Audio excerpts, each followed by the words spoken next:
കാൽ നൂറ്റാണ്ടിന്റെ വിശ്വസ്ത പാരമ്പര്യവുമായി അക്ഷയ കേറ്ററിംഗ് തൊടുപുഴ. ആഘോഷങ്ങൾ ഏതുമാവട്ടെ, എല്ലാത്തരം വെജ് നോൺ വെജ് വിഭവങ്ങളും പൂർണ്ണ ഉത്തരവാദിത്തത്തോടെ നിങ്ങളുടെ മുന്നിൽ എത്തിക്കുന്നു. നിങ്ങളുടെ നാവിലെ രസമുകുളങ്ങളെ തൊട്ടുണർത്തുന്ന രുചി വൈവിധ്യങ്ങൾ, സ്വാദിൽ ഒരൽപ്പം പോലും വിട്ടുവീഴ്ചയില്ലാതെ, പാരമ്പര്യ തനിമ നഷ്ടപ്പെടാതെ വിഭവസമൃദ്ധമായി നിങ്ങളുടെ ആഘോഷങ്ങളെ വരവേൽക്കൂ. അക്ഷയ കേറ്ററിംഗ് തൊടുപുഴയ്ക്കൊപ്പം phone 9744406785. Akshaya catering Thodupuzha.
Hello hello, ഞാൻ അരവിന്ദ് കെ വിശ്വനാഥ്.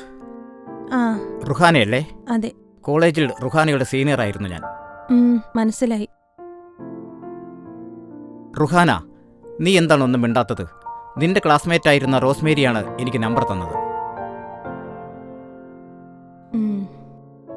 എനിക്ക് നിന്നെ ഒന്ന് കാണണം. വേണ്ട, എനിക്ക് ആരെയും കാണാൻ താല്പര്യമില്ല. റുഹാന, എനിക്ക് നിന്നോട് സംസാരിക്കാനുണ്ട്. ഞാൻ നിന്റെ വീട്ടിൽ വരാം. അല്ലെങ്കിൽ വേണ്ട, ഞാൻ ലൊക്കേഷൻ സെൻഡ് ചെയ്യാം. നീ ഇങ്ങോട്ട് വന്നാൽ മതി. പ്ലീസ് അരവിന്ദ്, എന്നെ നിർബന്ധിക്കരുത്. റുഹാന, നീ വരണം, വന്നേ പറ്റൂ. തീർച്ചയായും നീ വരുമെന്ന് ഞാൻ പ്രതീക്ഷിക്കുന്നു. എന്നാ വെക്കട്ടെ.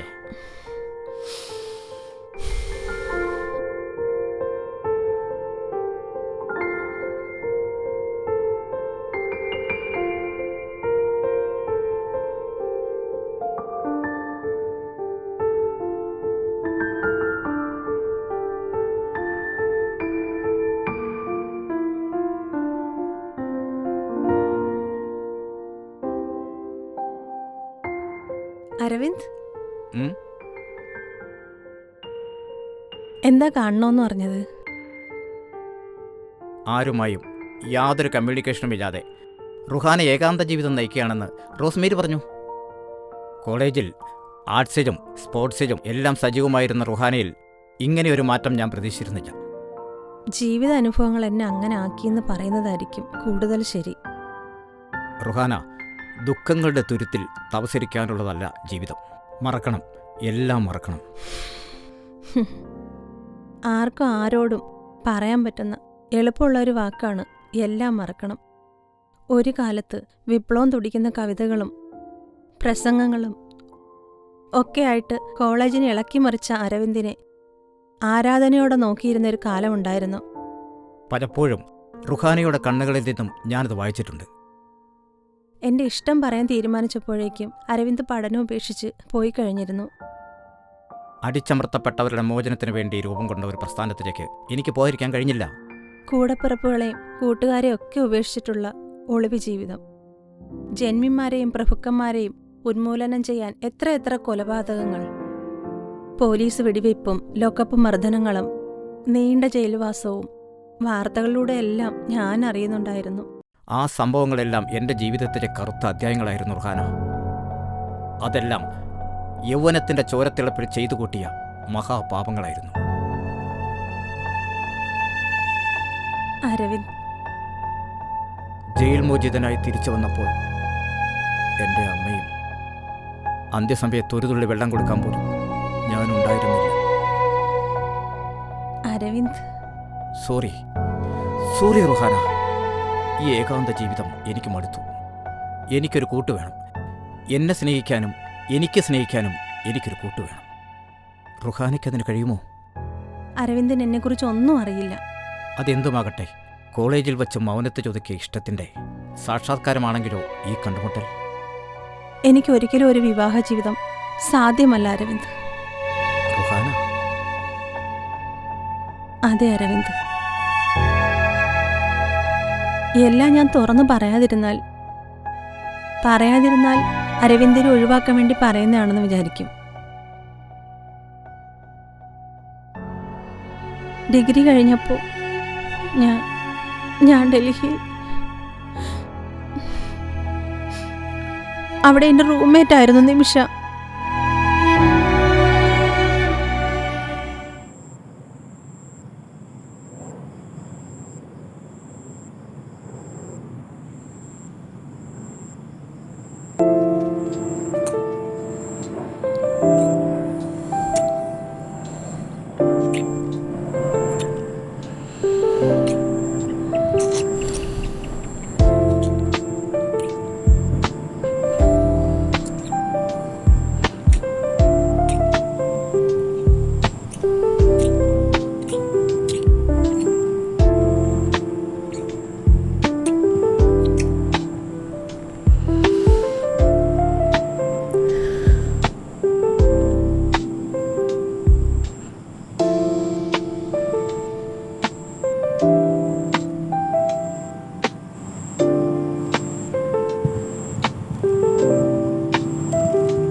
നിനക്ക് എന്തിന്റെ അസുഖോടി?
അവിടെ ഒരുമിച്ചുള്ള രാത്രികളും പകലുകളും ഞങ്ങളെ മറ്റൊരു ലോകത്തേക്ക് കൊണ്ടുപോയി. സ്വർഗ പ്രണയിനികളെ കുടുംബവും സമൂഹവും അംഗീകരിക്കില്ലെന്ന് ഞങ്ങൾക്കറിയാമായിരുന്നു. എങ്കിലും ഒന്നിച്ച് ജീവിക്കാൻ ഞങ്ങൾ തീരുമാനിച്ചു. നിമിഷ, ബാപ്പയും അമ്മയും ഇന്നും വിളിച്ചിരുന്നു. അവർക്ക് എൻ്റെ നിക്കാഹ് നടത്താനാ തീരുമാനം. കോഴ്സ് മതിയാക്കി ഞാൻ വീട്ടിലേക്ക് ചെല്ലാനാണ് അവർ പറയുന്നത്. ഞാൻ എന്താ വേണ്ടത്?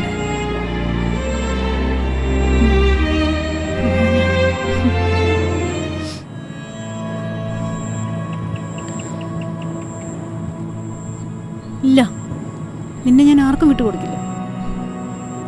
എനിക്ക് നിന്നെ വേണം. നീയില്ലാതെ എനിക്ക് ജീവിക്കാനാവില്ല റുഹാന.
കോഴ്സ് പൂർത്തിയാക്കി ഞങ്ങൾ നാട്ടിലെത്തി.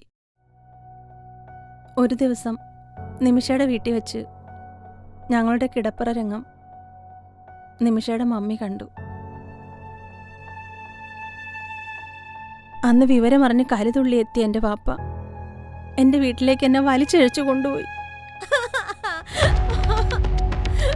വാടി ഇവിടെ, ഇങ്ങോട്ട് കേറി വാടി നായിന്റെ മോനെ. നിന്നെ ഇന്ന് ഞാൻ കൊല്ലും. കുടുംബത്തിന് നാണക്കേടുണ്ടാക്കാൻ ജനിച്ച അസത്യം. നാട്ടുകാരുടെയും വീട്ടുകാരുടെയും മുഖത്ത് ഞാനിനി എങ്ങനെ നോക്കുമടി? നീ ചത്താലും എനിക്ക് കുഴപ്പമില്ല. ചോദിക്കുന്ന കാശും തന്നു വീണ്ടും വീണ്ടും പഠിക്കാൻ വിട്ടത് ഇതിനായിരുന്നോടി.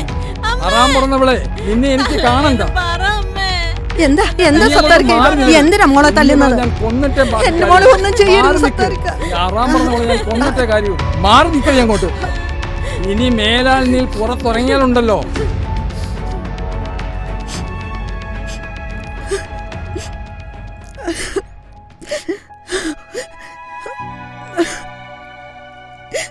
ഇരുന്ന് മോങ്ങാൻ ഇവിടെ ആരെങ്കിലും മയ്യത്തായോടി?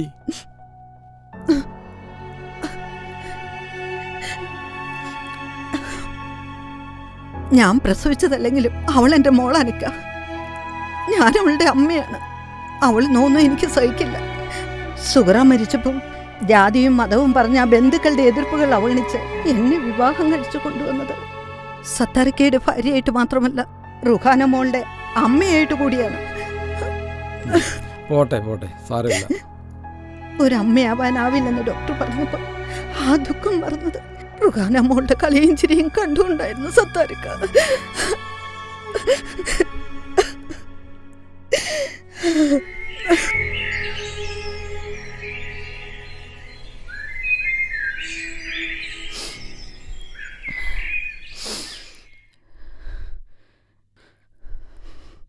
ഹലോ.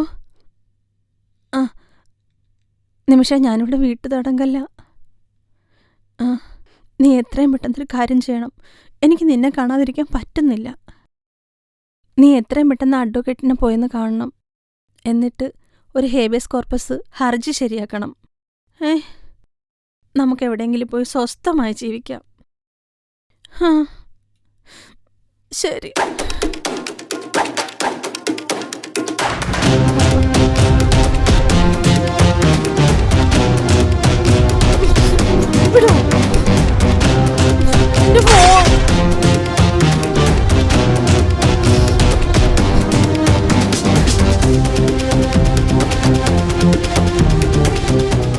അസത്തിന് പച്ചവെള്ളം കൊടുത്തു പോയത്. അവിടെ കിടന്ന് ചാകട്ടെ.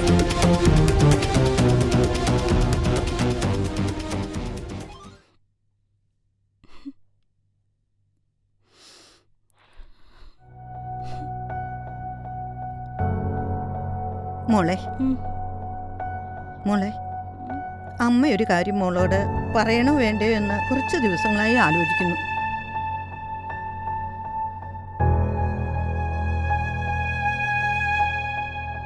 അമ്മ പറയുന്നത് മോള് ശാന്തമായിട്ട് കേൾക്കണം. അമ്മ പറയുന്നത് മോൾക്ക് താങ്ങാനാവില്ലെന്നറിയാം. നിമിഷ നിമിഷ മരിച്ചു.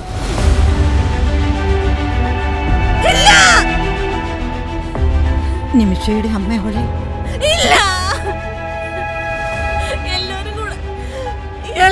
മോളെ മോളെ മോളെ വേണ്ട. മോളെ മോളെ മോളെ സമാധാനിക്കും മോളെ, സമാധാനിക്കേ. അമ്മയല്ലേ പറയുന്നത് മോളെ, സമാധാനിക്കട എന്റെ പൊന്നു മോളെ. മോളെ വേണ്ട, കരയില്ലേ.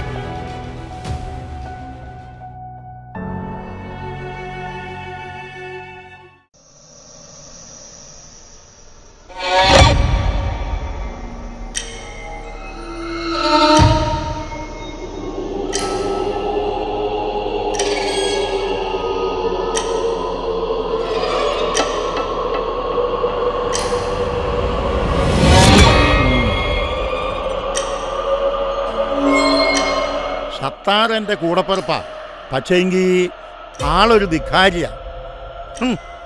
അവനൊരു ഏടാകൂടം വന്നപ്പോ ഇക്കയായ ഞമ്മളല്ലേ അവനെ സഹായിക്കേണ്ടത്. ഞാൻ ഈ പറമ്പിൽ കാലെടുത്ത് കുത്തിയതേ എനിക്ക് തോന്നിയതാ. ഇവിടെ ചില ദുരാത്മാക്കൾ ചുറ്റിക്കറങ്ങി നടപ്പുണ്ടെന്ന്. മുതലാളിയുടെ അനുജന്റെ ഭാര്യ മരിച്ചതും മകൾക്ക് തോന്നാബുദ്ധി തോന്നിയതും എല്ലാം ആ ബാധയുടെ കളികളാണ്. എന്റെ ഓളെവിടെ ഇരിപ്പുണ്ട്, ഞമ്മള് പറഞ്ഞത് മറക്കണ്ടാട്ടോ.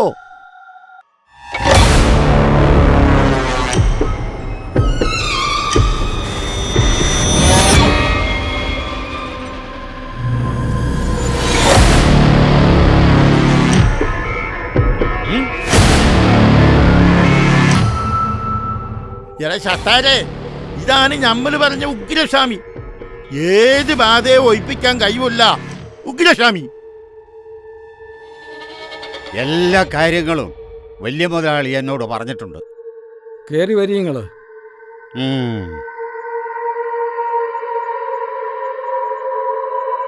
ഉം?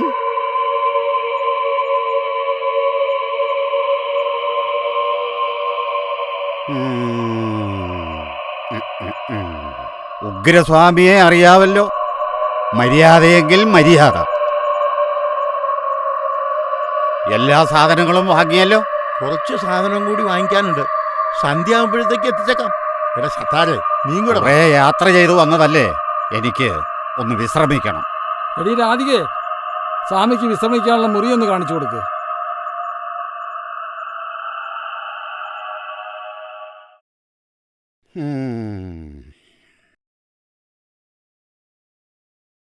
ഭഗവാനെ, ദേവി മഹാമായേ, കാത്തുകൊള്ളണേ, അമ്മേ രക്ഷിക്കണേ.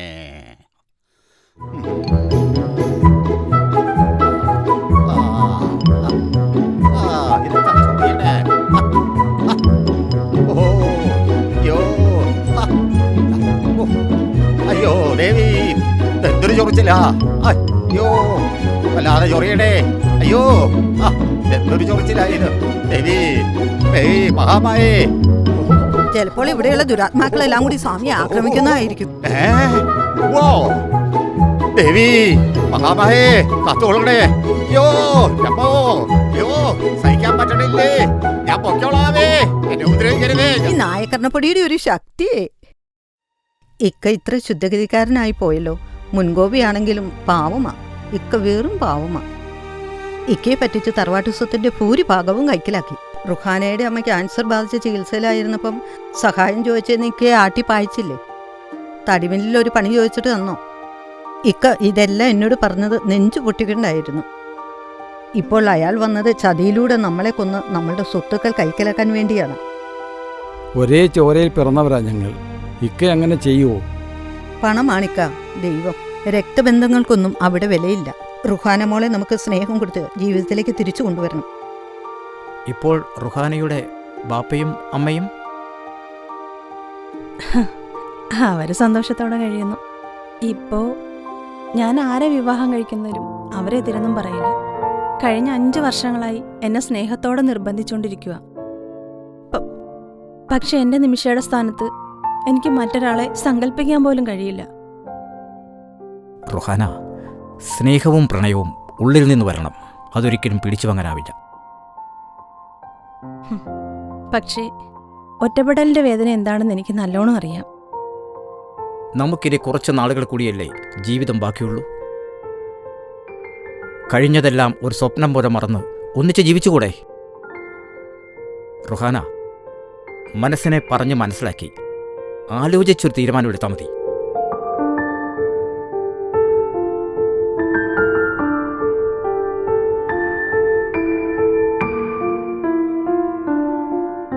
നിയമപരമായ വിവാഹ ഉടമ്പടിയില്ലാതെ ജീവിതം തുടങ്ങിയിട്ട് 3 മാസങ്ങൾ.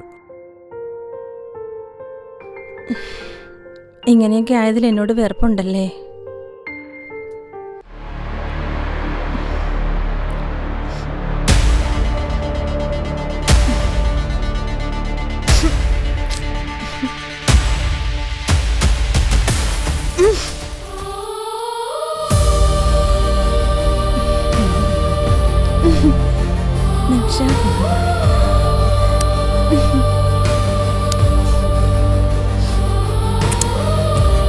നിമിഷ,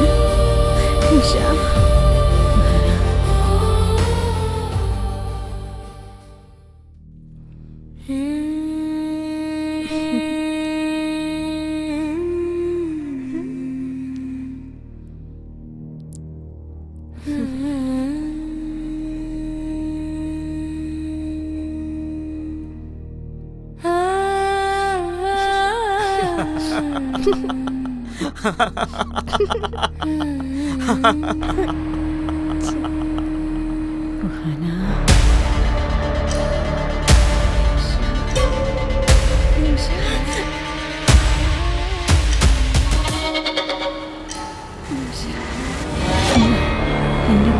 ആർക്കും വിട്ടുകൊടുക്കില്ല. നിമിഷ,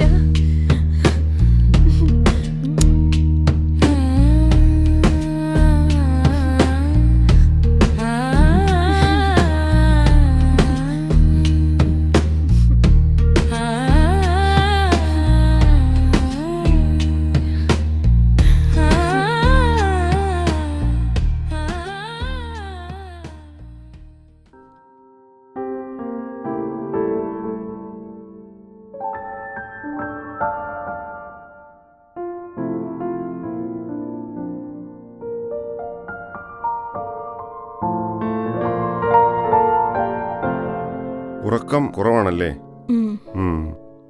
നമ്മളൊരാളെ അമിതമായി സ്നേഹിച്ചാൽ അവരെത്ര അകലെയാണെങ്കിലും പ്രശാന്തസുന്ദരമായ കടൽ പോലെ അവർ നമ്മുടെ മനസ്സിലുണ്ടാവും.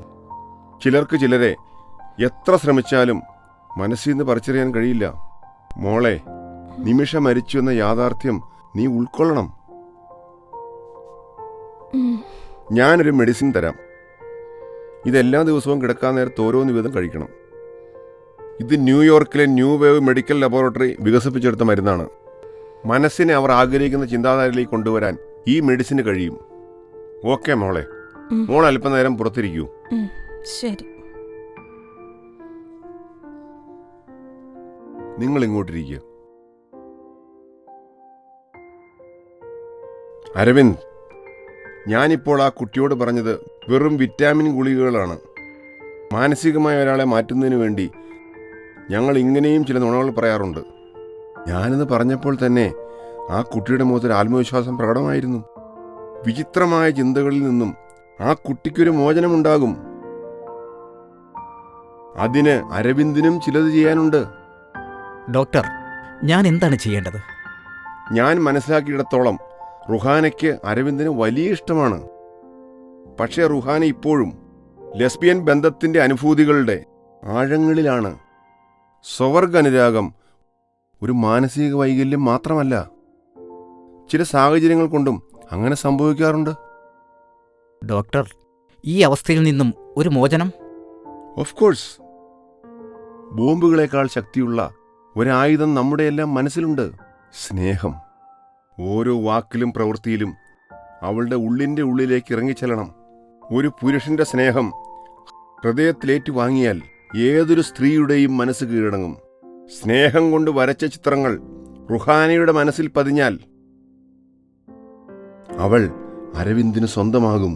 പതുക്കെ പതുക്കെ നിമിഷയെക്കുറിച്ചുള്ള ഓർമ്മകൾ അവളുടെ മനസ്സിൽ നിന്ന് മങ്ങിത്തുടങ്ങും. അരവിന്ദ് ധൈര്യമായി പോകൂ. Wish you all the best. Thank you doctor. Yes.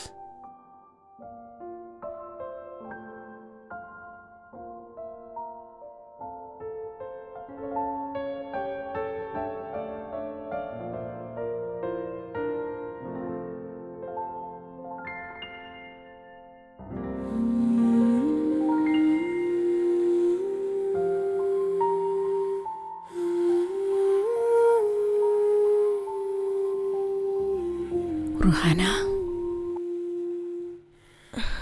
നിമിഷ,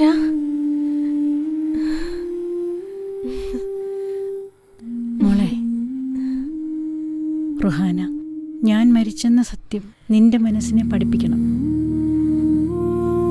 നിമിഷ, നിന്നെ പിരിയാൻ എനിക്കാവില്ല നിമിഷ, എനിക്കാവില്ല. ഒരു കൂട്ടുകാരിയായി മാത്രം നിന്റെ ഓർമ്മയിൽ എന്നെ സൂക്ഷിച്ചാൽ മതി. എൻ്റെ ആത്മാവിന് നൽകാൻ കഴിയുന്ന ഏറ്റവും വലിയ സന്തോഷമായിരിക്കും. നിമിഷ, ഞാനൊരു പുരുഷന്റെ ഇണയായാൽ നീ എന്നെ വെറുക്കൂ? ഒരിക്കലുമില്ല. സ്ത്രീ ചേരേണ്ടത് പുരുഷനോടൊപ്പമാണ്. അത് പ്രകൃതി നിയമമാണ്. നീ ഇനി അരവിന്ദിന്റെ മാത്രമായിരിക്കണം. നിമിഷ, റുഹാന, നീ എന്നെ മറക്കണം മോളെ. നിന്റെ മനസ്സിൽ നിന്നും എന്നെ പടിയിറക്കണം. ഞാൻ പോകട്ടെ റുഹാന.